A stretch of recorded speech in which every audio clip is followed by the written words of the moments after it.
یہ 5 اگست 2019 کا منحوس دن ہے صدر اعلی وقار۔ کشمیریوں کے حق خود ارادیت سے کھیلنے مودی وزراء کی فوج بھارتی لوک سبھا میں موجود ہے۔ کشمیریوں کے رد عمل کے خوف سے مقبوضہ گھاٹی 9 لاکھ بھارتی درندوں کی نگرانی میں دنیا کی سب سے بدترین جیل کا منظر پیش کرتی ہے۔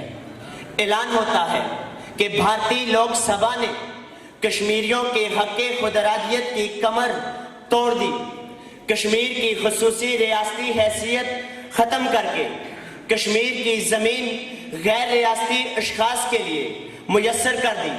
کشمیریوں کی بغاوت ظالم سامراج کی بندوقیں ایک اور اعلان کہ آج جو بولے گا وہ مرے گا، مگر صدر اعلی وقار ننا فاروق ہاتھ میں کشمیر کا پرچم تھامے سینہ تان لیتا ہے کہ آزادی آزادی آزادی، مگر سامنے سے نکلے پیلٹ گن کے چھرے فاروق کی آنکھوں کو چھلنی کر دیتے ہیں۔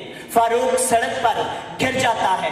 فاروق کی اماں کو خبر ہوتی ہے، اماں ننگے پاؤں دوڑتی ہے، فاروق کو سڑک پر تڑپتا دیکھتی ہے، مگر ظلم کی انتہا، ظالم سامراج کی بندوق کا لوہا، ماں کا سر، گولی کی نوک، سڑک پہ گرتی ماں، بند ہوتی آنکھیں، مگر تصورات میں فاروق سے محو گفتگو کہ بیٹا آنکھیں کھولنا، دیکھ تیری اماں آئی، ایک بار تو اماں بولنا، دیکھ تیری اماں آئی۔ فاروق کے ماں سے کہتا ہے میں آنکھ تو کھولوں پر کیسے، یہ گولی آنکھ میٹتی ہے، اور اماں آنکھ تو اٹھیے نا، یوں سڑک پہ مت مرنا اماں۔ فاروق تم آنا پاس میرے، میں راہ کو تمہارے دیکھوں گی، مانگا تھا تمہیں میں نے منت میں، اب دونوں ملیں گے جنت میں، کہ بیٹا آنکھیں کھولنا، دیکھ تیری اماں۔ میری جنت نظیر وادی کی آبادی کا تناسب بدلنے کا کھیل ہے صدر اعلی وقار، کیونکہ مقبوضہ گھاٹی شاید دنیا کا وہ واحد خطہ ہے جہاں مسلمہ مسلم اکثریت کو اقلیت میں بدلا جا رہا ہے۔ تاریخ کے اوراق کو ذرا پیچھے کی طرف دوڑاتے ہیں۔ 1901 کشمیر کی مسلم آبادی 74%، 1911 آبادی 75%، 1941 76%، اور پھر 1947 جب بھارت میری جنت نظیر وادی پہ قبضہ کر لیتا ہے تو قیامت کے پہاڑ ٹوٹ جاتے ہیں۔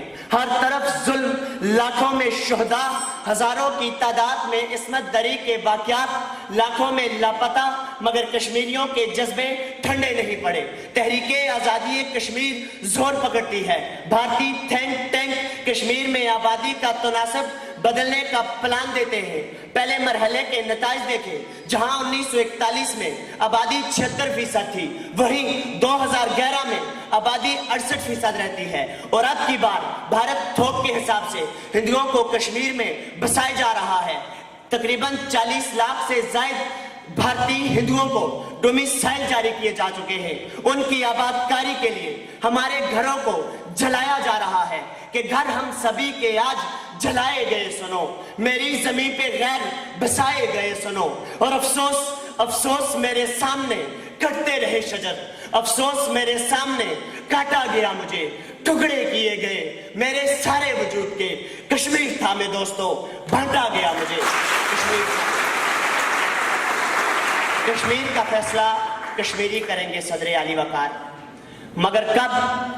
آج اگر بھارت کو روکا نہ گیا تو جہاں 68% لوگ کلمہ شہادت پڑھتے ہیں وہاں سبز و زعفرانی بھگوانوں کا راج ہوگا۔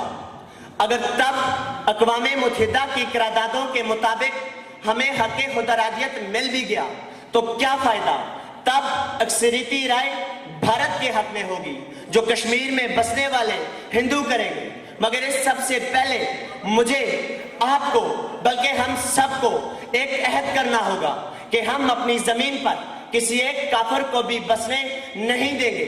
ہم دنیا کو بتا دیں گے کہ ہم ہیں ارباب قلم، عظمت انسان کے امی ہم ہی رہیں چپ ظلم کی حد ہونے تک، یہ تو ممکن ہی نہیں۔ جام خالی نظر آیا تو سبو بولے گا، گردنیں کاٹ بھی دو گے تو لہو بولے گا۔ یہ میرا کشمیر ہے، تیرے باپ کی جاگیر نہیں۔